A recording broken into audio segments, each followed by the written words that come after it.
Assalamualaikum warahmatullahi wabarakatuh. Baiklah, sambil menunggu teman-teman kita yang lain, kita akan mulai kuliah di hari ini. Di kuliah pertama, kewirausahaan. Baiklah, saudara sekalian, eh, hari ini kita, Bapak memperkenalkan diri dulu. Bapak adalah Gusman Dodi, dosen kewirausahaan di STT Payakumbuh. Kemudian malam ini Bapak akan memberikan kuliah tentang konsep dasar kewirausahaan. Capaian pembelajaran dari konsep dasar kewirausahaan ini adalah yang pertama yaitu menjelaskan pengertian kewirausahaan menurut para ahli. Kemudian yang kedua, menjelaskan perbedaan antara pengusaha, pedagang, dan wirausahaan. Yang ketiga, memahami karakteristik seorang wirausahaan. Kemudian yang keempat, menjelaskan manfaat kewirausahaan bagi individu dan negara. Kemudian menumbuhkan motivasi untuk menjadi seorang entrepreneur.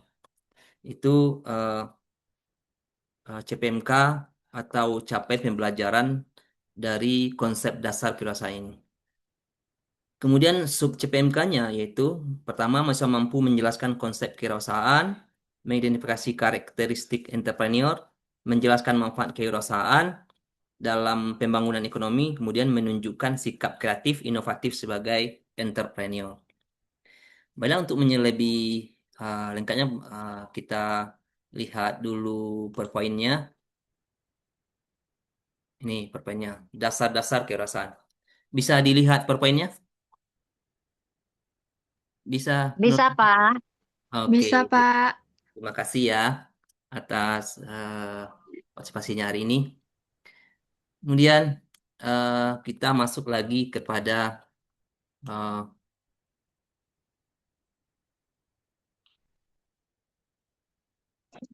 mulai dari pengertian dari kewirausahaan ini.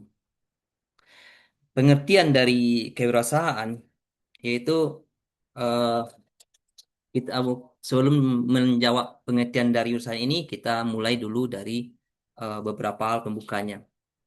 Indonesia merupakan negara yang memiliki jumlah penduduk besar. Sekarang jumlah penduduk kita ada berjumlah 280 juta.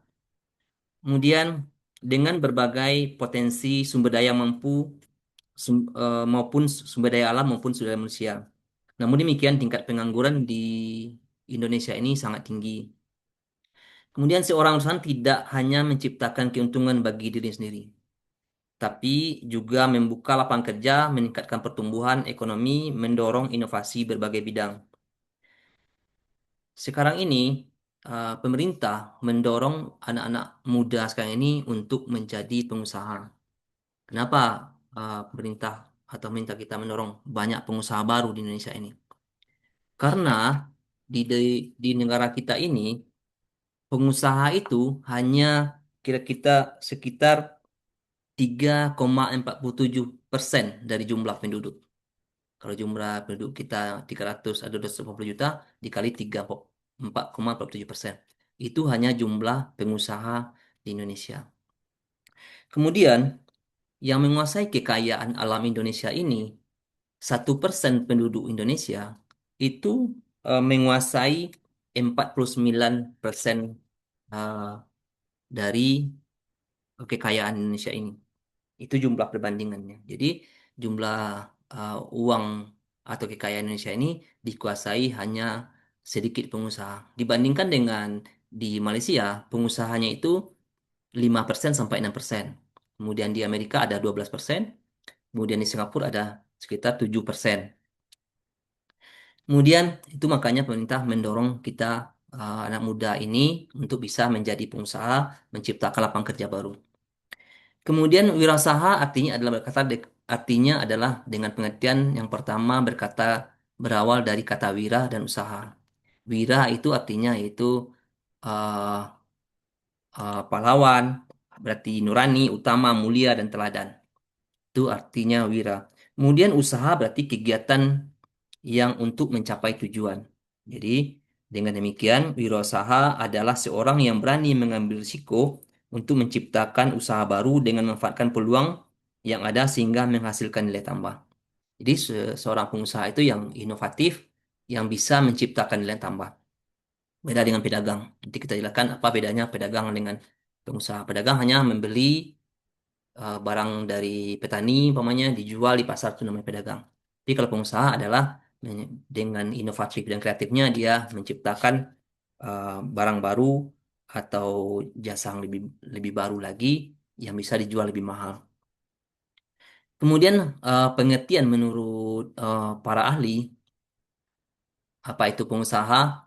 Yang pertama menurut Joseph, berusaha adalah seorang yang melakukan inovasi melalui kombinasi baru dalam bisnis sehingga menciptakan perubahan ekonomi. Jadi menciptakan kombinasi baru seperti kita seperti makanan umpamanya dari cendol kemudian dikombinasi dengan boba menjadi bulat, kemudian dikasih es, kemudian dikasih coklat itu menjadi boba, es boba. Atau kombinasi antara uh, cincau, cincau dengan Milo, Milo cincau itu adalah kombinasi. Itu menurut si Joseph.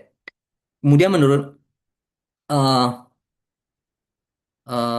Peter, uh, Peter Drucker, bahwa uh, berusaha itu adalah pemanfaatan perubahan. Kemudian entrepreneur adalah orang yang selalu mencari perubahan, kemudian menangkapinya dan memanfaatkan berbagai peluang usaha. Jadi kata Drucker, orang yang bisa memanfaatkan perubahan. Setiap ada perubahan, situ ada peluang usaha. Berarti sekarang di waktu krisis atau COVID beberapa tahun lalu itu ada banyak peluang usaha. Kemudian kita lanjut kepada uh, menurut Zimmer. Menurut Zimmer, pengusaha itu adalah kreativitas dan inovasi. Kewirausahaan merupakan proses kreativitas dan inovasi dalam memecahkan masalah untuk menuju peluang. Itu menurut Zimmer. Kemudian menurut Suryana, Suryana adalah pengusaha adalah orang yang menciptakan nilai tambah. Nilai tambahnya dari pisang menjadi goreng. Nah, itu nilai tambah jualnya lebih mahal. Atau dari kopi biasa nanti menciptakan nilai tambahnya dengan apa? Mungkin dengan kopi bubuk atau kopi roasting menjadi nilainya lebih mahal. Itu adalah menurut para ahli. Kemudian sekarang kita masuk kepada apa perbedaan antara pedagang, pengusaha, dan wirausahawan. Pedagang adalah hanya menjual barang. Dia hanya menjual menjual barang saja.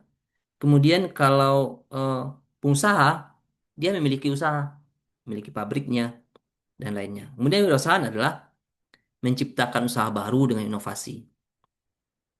Menciptakan usaha baru dengan inovasi itu seorang pengusaha yang ada, kemudian dia inovasi lagi menjadi produk yang baru. Itu namanya wirausahaan. Kemudian pedagang itu risikonya kecil. Kemudian pengusaha risikonya sedang, kemudian perusahaan risikonya tinggi. Itu dari risiko. Kemudian pedagang, kalau dari inovasinya, pedagang tidak ada inovasi. Tapi kalau pengusaha, dia mengembangkan usahanya. Mungkin dari satu toko bisa jadi dua toko, atau menjadi eh, tiga toko. Kemudian kalau wirausaha, dia selalu berinovasi. Dia membuat produk baru, eh, jasa baru, dan barang baru. Itu yang pengusaha. Kemudian pedagang, kita lihat dari perbedaan dari fokus keuntungan. Keuntungan pedagang itu hanya fokus ke keuntungan saja. Dibeli 9, jual 10, udah itu aja. Beda dengan pengusaha. Pengusaha adalah fokus pada pertumbuhan usahanya. Mungkin cabangnya jadi satu, jadi dari satu menjadi tiga, menjadi empat, jadi lima. Itu pengusaha. Bagaimana dengan wirausahaan? Wirausahaan dia fokus menciptakan nilai. Dia selalu menciptakan nilai tambah. Dia tidak harus selalu fokus kepada penambahan cabang sama tidak. Dia mungkin banyak investasi yang lain-lainnya. Kemudian sekarang kita masuk ke karakteristik pengusaha, karakteristik wirausaha. Yang pertama, karakteristiknya adalah eh, percaya diri. percaya diri, percaya terhadap kemampuan diri sendiri. Jadi seorang pengusaha itu atau seorang entrepreneur atau wirausahawan itu harus percaya diri. Tanpa adanya Hah? percaya diri, ya itu Netizen. oke, tanpa adanya percaya diri itu tidak mungkin menjadi seorang wirausahawan. Kemudian yang kedua adalah mengambil risiko. Ternyata menjadi seorang wirausaha itu risikonya besar. Tapi banyak usaha yang tidak takut dengan risiko. Kenapa? Karena para praktis usaha itu adalah orang-orang yang berani mengambil risiko. Kenapa semua orang takut dengan risiko? Karena memang kita lahirkan memang mempunyai rasa takut. Kenapa? Karena instingnya seperti itu. Jadi bagaimana cara pengusaha untuk berani mengambil risiko? Yaitu dengan mengelola risiko tadi, meminimalisir risiko tersebut. Kemudian karakteristik yang lainnya adalah kreatif. Sang pengusaha itu, usaha itu adalah harus kreatif. Tanpa kreativitas, itu akan pasti akan ditinggalkan. Tentunya banyak usaha-usaha yang telah ditinggalkan tanpa kreativitas dan inovasinya. Tentunya seperti BlackBerry, Nokia, dan lainnya. Kan tidak ada kreativitas dan inovatifnya. Kemudian selanjutnya adalah pantang menyerah. Menjadi seorang usaha itu memang banyak tantangan. Kita sebagai orang eh, seorang usaha harus pantang menyerah, kemudian maju terus. Kemudian setelah semuanya ini 1, 2, 3, 4, 5, 6, apa yang terakhir yang seorang wirausaha adalah kepemimpinan. Tanpa adanya kepemimpinan, bagaimana mengolah orang? Mengolah orang itu sangat berbeda dengan mengolah barang. Mengolah orang ini banyak sekali ada seni tersendiri. Bagaimana terlalu keras pimpinannya, atau otoriter, semi otoriter, atau yang lain-lainnya. Kita akan pelajari di sesi selanjutnya. Kemudian, apa peran dan manfaat wirausaha eh, dalam pembangunan ini? Yang pertama, perannya pengusaha ini tidak hanya mencari keuntungan sendiri, tapi mereka mempunyai peran lain dalam pembangunan. Yang pertama yaitu membuka lapangan kerja. Kenapa orang-orang orang kaya, super kaya itu selalu membuka usaha? Bukankah mereka tanpa membuka usaha baru pun dia akan hidup nyaman, super kaya sampai 7 turunan? Kita ambil contohnya seperti Prabowo Pangestu yang punya usaha yang orang terkaya di Indonesia, atau yang punya Bayan Resort, orang terkaya nomor 1 di Indonesia. Kenapa dia masih ekspansi usahanya?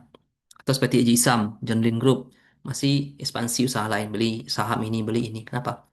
Karena mereka ingin membuka lapangan kerja untuk bangsa Indonesia ini. Itu makanya orang-orang wirausaha itu selalu membuka usaha baru untuk menciptakan lapangan kerja. Yang kedua adalah perannya adalah untuk meningkatkan ekonomi. Itu meningkatkan masyarakat. Tanpa adanya penanaman modal, pembukaan usaha baru, ekonomi tidak akan meningkat. Dengan adanya usaha-usaha baru, usaha baru atau pembuatan pabrik baru, pasti infrastruktur ditambah. Dengan adanya infrastruktur, kemudian masyarakat dapat lapangan kerja, ekonomi pasti meningkat. Kemudian yang selanjutnya adalah mengurangi kemiskinan. Salah satu cara mengurangi kemiskinan selain dari meningkat pendidikan adalah melalui berusaha. Dengan pembukaan lapangan kerja baru, orang bekerja di sana biasanya pekerjaan menganggur atau pekerjaannya buruh serabutan. Sekarang dengan adanya buka usaha baru, dia bisa bekerja, kan ekonominya meningkat. Kemudian selanjutnya adalah mendorong inovasi. Mendorong inovasi, eh, produk baru atas bermunculan sehingga meningkatkan daya saing. Jadi kalau eh, eh, ada produk baru, tentu ada saingan. Jika ada saingan, pasti ada inovasi dan selalu ya, dan kreativitas. Dulu, zaman dulu kala, itu perusahaan atau usaha yang di bidang pengiriman hanya pos. Tidak ada inovasi dari pos. Itu saja dari zaman dulu kala sampai sekarang. Dengan adanya pembukaan dari JNE atau JNT, titipan kilat, dan banyak jasa, jasa pengiriman lainnya, dia bersaing.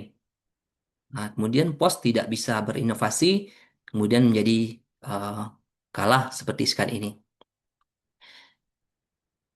Kemudian yang selanjutnya adalah meningkatkan pendapatan negara. Itu perannya yang kelima. Dengan adanya wirausaha atau wirausaha banyak wirausaha muda, itu meningkatkan pendapatan negara. Dari mana pendapatan negara meningkat? Yaitu dari pajak, meningkatkan pajak. Kemudian lanjutkan kepada eh, manfaat kewirausahaan ini. Apa manfaatnya bagi kita semua? Yang pertama bagi individu. Manfaatnya kewirausahaan itu adalah yang pertama adalah memperoleh penghasilan. Yang kedua, manfaatnya bagi individu kita kalau kita jadi pengusaha, jadi wirausahaan adalah mandiri. Kemudian mengembangkan potensi.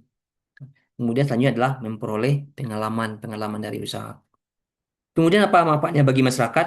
Bagi masyarakat, manfaatnya kewirausahaan itu adalah yang pertama membuka lapangan kerja. Yang kedua, meningkatkan ekonomi daerah. Yang ketiga, menciptakan produk baru. Kemudian juga ada tantangan menjadi eh, pengusaha. Apa tantangannya menjadi entrepreneur itu? Yang pertama adalah keterbatasan modal. Banyak orang di zaman ini atau beberapa waktu lalu eh, ket- eh, eh, keterbatasan mereka untuk menjadi pengusaha adalah keterbatasan modal. Tapi zaman ini keterbatasan modal udah terpecahkan. Bagaimana? Sekarang ada banyak fasilitas pinjaman untuk pengusaha baru. Kalau usaha kecil bisa dari KUR ada bisa dari Koperasi Merah Putih dan lain-lainnya. Kemudian tantangan selanjutnya adalah persaingan. Kalau buka usaha baru, pasti banyak persaingan. Buka usaha minuman ada saingan. Ini saingan itu menjadi tantangan bagi pengusaha-pengusaha baru. Kemudian selanjutnya adalah perubahan teknologi.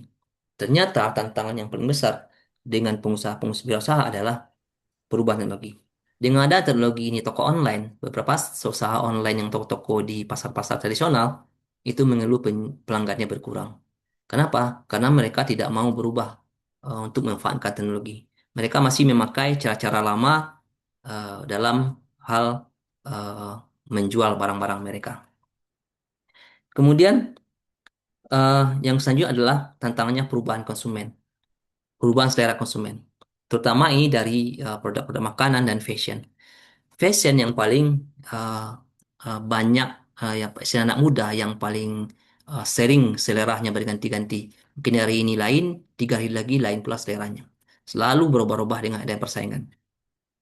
Kemudian tentang selanjutnya adalah regulasi pemerintah.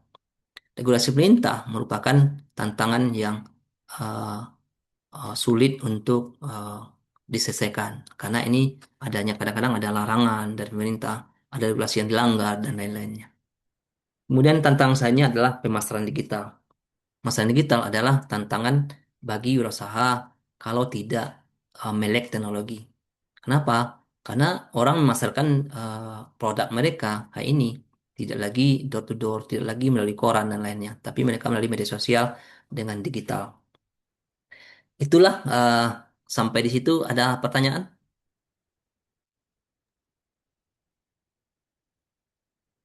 Lanjut, Pak. Nah, ini studi kasus ya. Studi kasusnya adalah mahasiswa membuat jasa website UMKM. Diskusikan karakter, inovasi, dan peluang. Ini nanti dibagi menjadi 5 kelompok ya, masing-masingnya empat, empat orang dibikin website UMKM ini. Kemudian rangkuman, eh, kewirausahaan adalah kemampuan menciptakan nilai melalui kreativitas dan inovasi. Entrepreneur berperan penting bagi pertumbuhan ekonomi. Jadi uh, dengan adanya kelas ini uh, diharapkan oleh kita semua itu meningkatkan pertumbuhan ekonomi.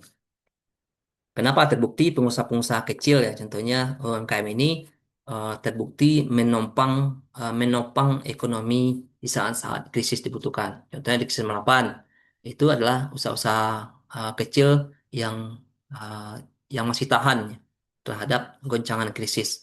Usaha besar jadi kolap. Kemudian ada 2008 juga krisis juga yang bertahan tetap pengusaha kecil. Itu makanya ini nih pemerintah uh, dengan adanya mata kuliah kerosa ini mudah-mudahan bisa menciptakan usaha-usaha baru bagi masyarakat di dalam masyarakat kita ini. Mungkin sesi tanya jawab kalau ada yang bertanya silakan, kalau tidak nanti saya yang bertanya.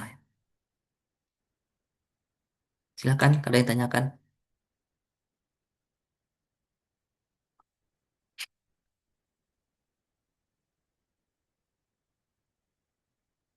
Nah, sekarang pertanyaannya. Tanya kepada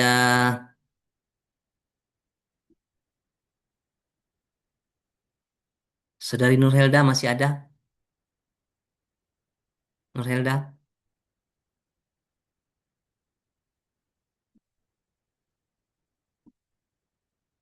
Nur Helda?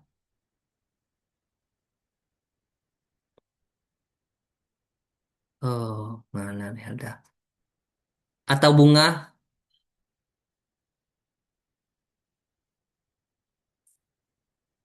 Halo? Pada hilang. Izin bertanya, Pak. Silakan Renal. Eh, Assalamualaikum warahmatullahi wabarakatuh. Waalaikumsalam warahmatullahi wabarakatuh. Terima kasih Pak Dodi atas penjelasannya. Saya izin bertanya mengenai ada eh, seorang pemuda memiliki modal eh, 10 juta dan ingin memulai usaha. Menurut Bapak, apakah lebih baik membuka usaha baru dari nol atau membeli sistem kemitraan atau franchise? Apa pertimbangan utamanya? Gitu, Oke, Pak. Terima kasih. pertanyaan. Oke, pertanyaan bagus sekali dari Renal ya. Yang pertama, saya ulang lagi bahwasanya ada pemuda yang ada seorang atau mahasiswa yang punya modal 10 juta, mana yang bagus membuka usaha baru atau franchise. Sebenarnya membuka usaha itu, usaha baru dengan franchise ada plus minusnya. Yang pertama, kalau membuka uh, usaha baru itu tantangannya cukup berat. Yang pertama berat karena belum paham tentang pasar, belum paham tentang cara membuatnya, belum paham tentang selera konsumennya dan lain-lain. Banyak tantangannya. Tapi kelebihannya pengusaha baru ini, buka usaha baru adalah eh, kita semua sumber daya yang kita keluarkan untuk dalam melaksanakan usaha baru itu, semua keuntungannya adalah milik kita sendiri, tanpa campur tangan orang. Kemudian dengan memiliki usaha baru ini, kita bisa menimbulkan kreativitas sendiri. Kita bisa berinovasi sendiri, produk apa dan jasa apa yang kita buat. Mau diapakan uh, usaha kita ini. Berbeda dengan franchise. Franchise keuntungannya adalah semua sistem telah ada dari pusat. Kita tinggal jalankan. Nah, tapi bagaimanapun usaha-usaha yang franchise UMKM kecil itu biasanya boomingnya hanya 6 bulan. Nah, kenapa? Karena semua sistem dari pusat tidak bisa diinovasi atau dikreativitaskan oleh uh, franchiser atau orang yang beli franchise. Kenapa? Kalau franchise kan kalau kita robah sendiri itu tidak sesuai dengan SOP. Kalau tidak sesuai dengan SOP berarti melanggar MOU-nya atau perjanjian dagangnya. Kemudian secara keuntungan itu lebih baik lebih besar usaha sendiri. Kemudian dari sulitnya untuk mengembangkan pasar, uh, itu usaha sendiri lebih lama, lebih panjang. Kemudian franchise lebih sedikit. Kenapa? Karena mau orang kenal. Iklannya banyak. Iklannya ditanggung oleh orang yang melakukan menjual menjual franchise-nya. Itu uh, uh, kelebihan dan kekurangannya. Sekarang pertimbangannya yang mana yang akan diambil oleh pemuda tersebut? Mau dia orangnya kreatif atau tidak? Kalau orangnya dia memang udah usaha yang eh, punya kreativitas tinggi atau inovasi tinggi, dia pasti lebih baik dia akan milih usaha baru. Tapi kalau eh, anak-anaknya atau rasa mudanya kreativitasnya kurang, eh, lebih baik dia pilih Prancis. Begitu Renal. Gimana Renal? Oke Pak, terima kasih. Oke, terima kasih banyak kepada saya sekalian. Ah, Makasih atas kesertaannya dalam kuliah hari ini. Sebagai penutup, Pak mengatakan bahwasanya menjadi pengusaha ini adalah suatu tantangan sendiri dan gairah sendiri bagi kita semua. Kemudian dengan adanya kita menjadi saudara-saudara jadi pengusaha, itu menciptakan peluang baru bagi orang lain, membantu orang miskin, membantu pengangguran, itu pada akhirnya adalah meningkatkan uh, pendapatan negara. Mungkin sampai sini kuliah kita di hari ini. Kita sambung lagi di minggu depan. Wabillahi taufiq hidayah. Sekian saja. Assalamualaikum warahmatullahi wabarakatuh. Waalaikumsalam Waalaikumsalam. warahmatullahi Waalaikumsalam. wabarakatuh.